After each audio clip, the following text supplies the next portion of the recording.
Okay, oh my goodness.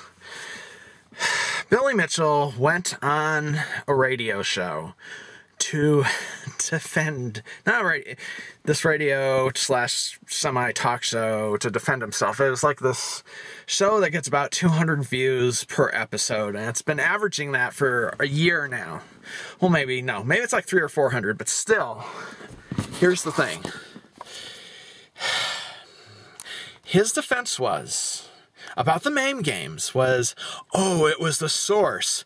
The source was this guy named Dwayne Richard.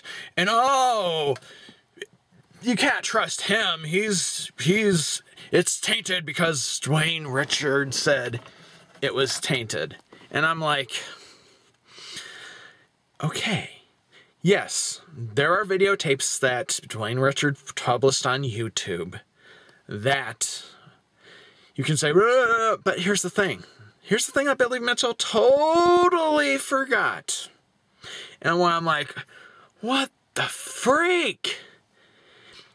He, at the International Video Game Hall of Fame years back in 2010, he played the Donkey Kong game and his Donkey Kong Jr. game on monitors.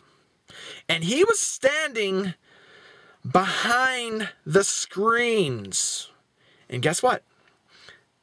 Though that game that he's standing behind is also been proven to be a MAME game.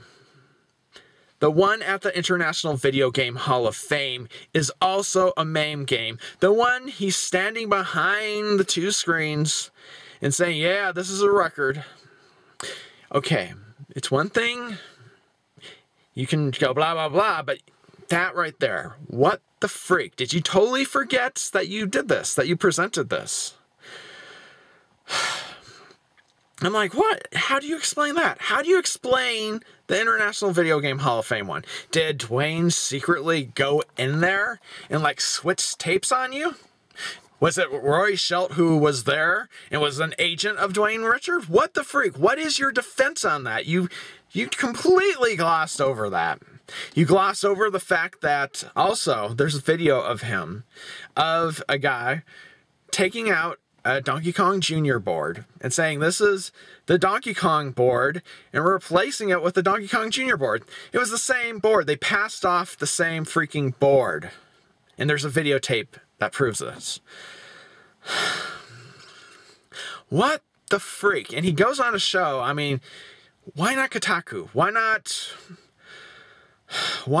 some serious, the Game Informer? Anywhere. Any site. But instead you go on a site, I'm a little bit like, what the freak are you? It's basically like a Howard Stern knockoff type of show. And I'm like, it's one of those shock type of radio shows. I'm like, and the interviewer didn't have much information. He was a Billy Mitchell fan. He admitted from the get-go, oh yeah, Billy Mitchell is my favorite, I just adore this guy. And I'm like, okay, this isn't an unbiased interview. What the freak are you doing? Okay, I mean, this is like, my goodness, I'm just like, this is, what the freak? You didn't prove anything. He says there's a room tape, and that this room tape will prove that he was playing on original hardware, but I don't see how that's possible since the tape that he presented at the International Video Game Hall of Fame was shown to be MAME. You've got to explain that. If you can explain that, that'd be great, but he didn't even explain it. He just totally glossed over that one thing. Just pointed at Dwayne Richard and said, he's a dishonest fellow. Don't pay attention to him. All right. That's my reaction. Have a good one.